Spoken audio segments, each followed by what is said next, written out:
আমরা মাননীয় মুখ্যমন্ত্রীর কাছে দিয়েছি এবং সে ব্যাপারেও তিনি আলোচনা করছেন। আজকে আলিপুরদুয়ারে মাননীয় মুখ্যমন্ত্রী এসেছেন এবং ইতিমধ্যে মহেন্দ্রর কাছ থেকে ইতেন্দার কাছ থেকে যে রাস্তাগুলো যে বাঁধগুলো ভেঙে গেছে সেটা জরুরি ভিত্তিতে মেরামত করার জন্য আমরা কোথা থেকে কোথায় করতে হবে তার প্ল্যানও আমরা মহেন্দ্র কাছ থেকে ইতেন্দার কাছ থেকে নিয়ে নিয়েছি এবং আগামী 1 মাসের মধ্যে সে কাজগুলো শুরু হবে।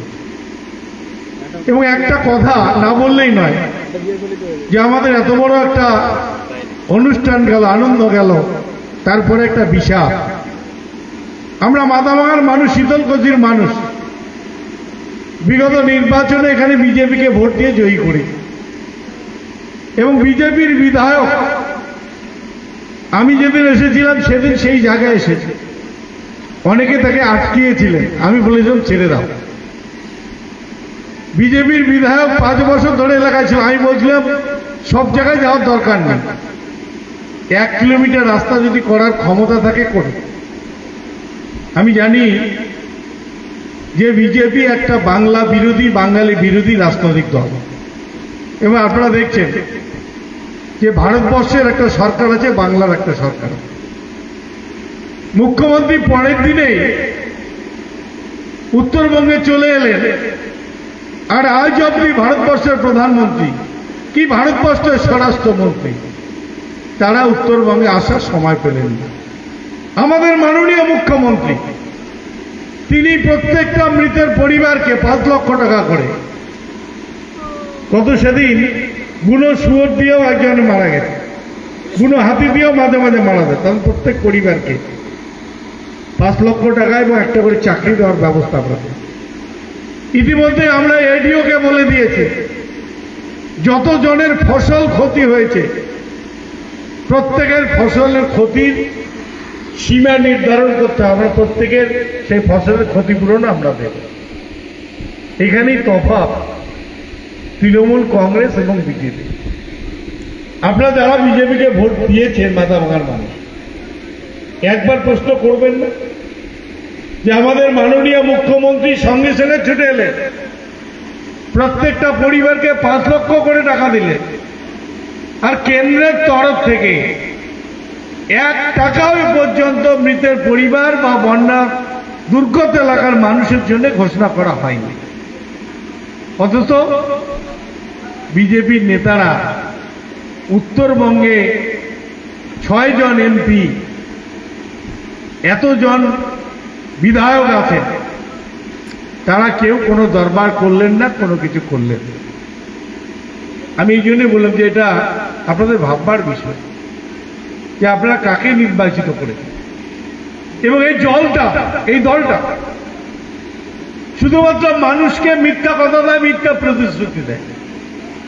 সেদিন আমি এসে ওখানে শুনি যে বিজেপির বিধায়ক বলেছেন 4 লাখ টাকা দিচ্ছেন নাকি তিনি মন্ডল সভাপতিকে কাজ করার জন্য, আর একটা রাস্তা 4 লাখ টাকায় কোন খাওয়া আছে।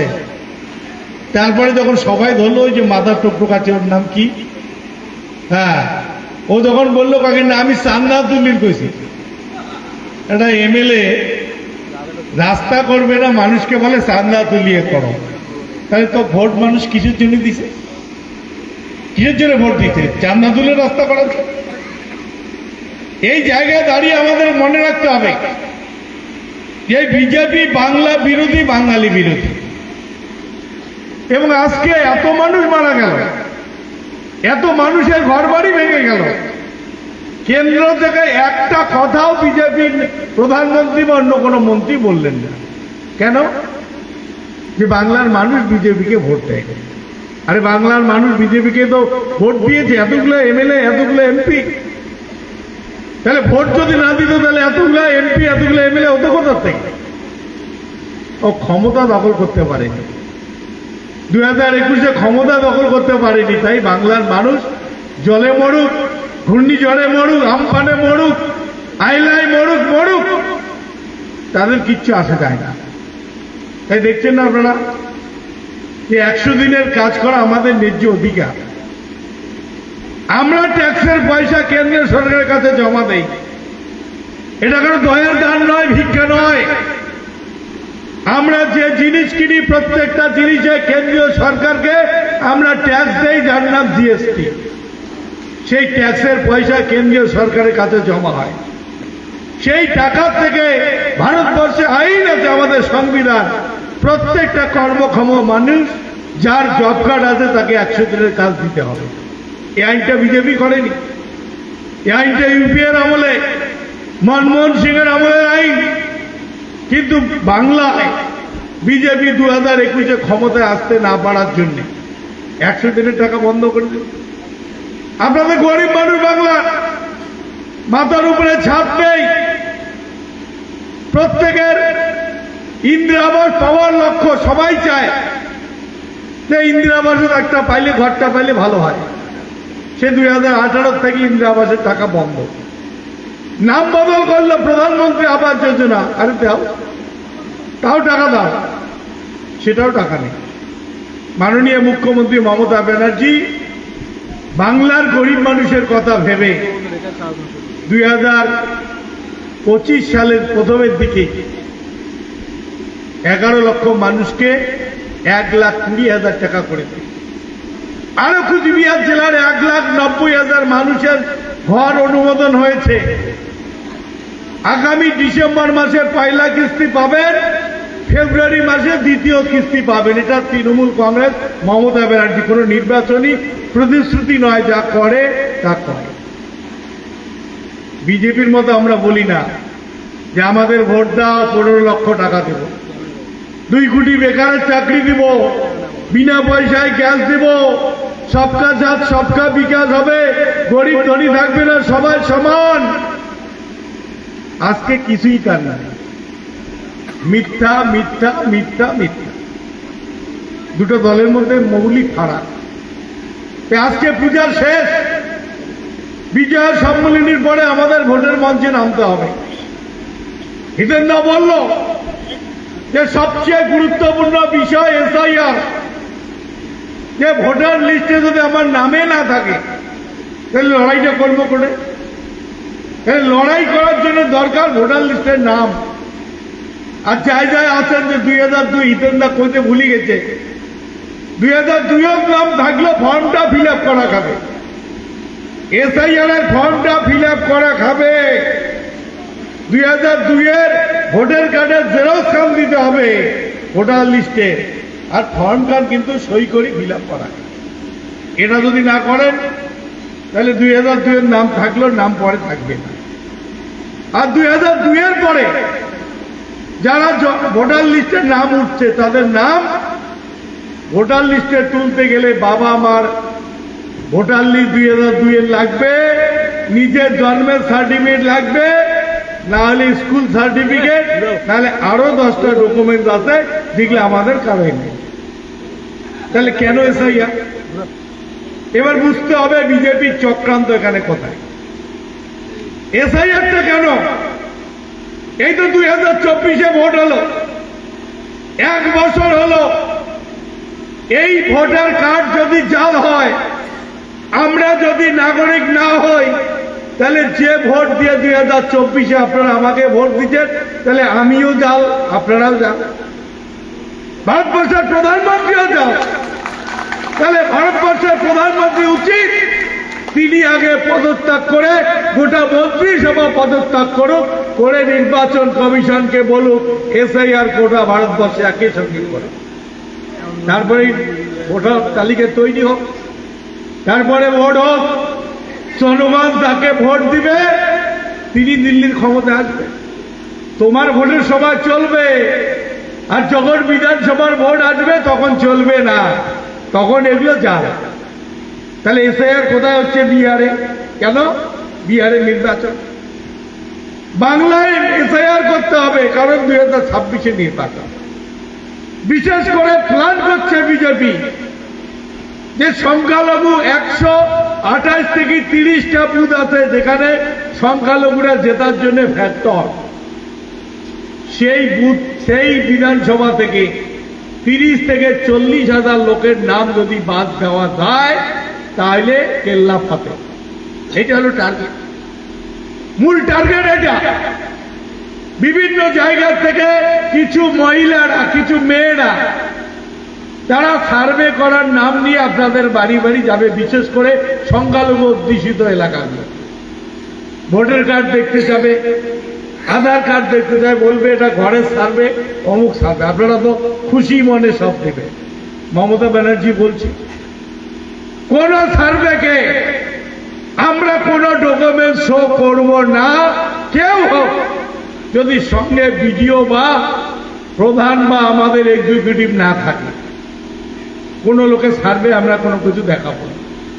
যদি দেখান, আপনাদের তথ্য বিদেশে বা আমাদের ভারতবর্ষের বেসরকারি কোম্পানির কাছে যাবে, আর তারা নির্বাচন কমিশনকে পাঠাবে, সেখান থেকে আপনাদের নাম ভোটার তালিকা থেকে বাদ যাবে। বিহারে 6 লক্ষ মুসলমানের নাম ভোটার তালিকা থেকে বাদ দেওয়া হয়। কারণটা কি বুঝতেই পারেন? বাংলায় বিজেপির সঙ্গে আমাদের ভোটের ভাড়া 50 লক্ষ। 50 লক্ষ ভোট আমরা বেশি পাইছি, বিজেপি 50 লক্ষ ভোট কম পাইছে। যদি 30 থেকে 40 লক্ষ ভোটের নাম বাদ দিতে পারে, আর বাসি তৃণমূলের নাম যদি বাদ দেয়, তাহলে বিজেপির কেল্লা ফতে। তাহলে সেই প্ল্যানটাই বিজেপি এসআইআর মধ্য দিয়ে নির্বাচন কমিশনকে কাজে লাগিয়ে করতে চাইছে।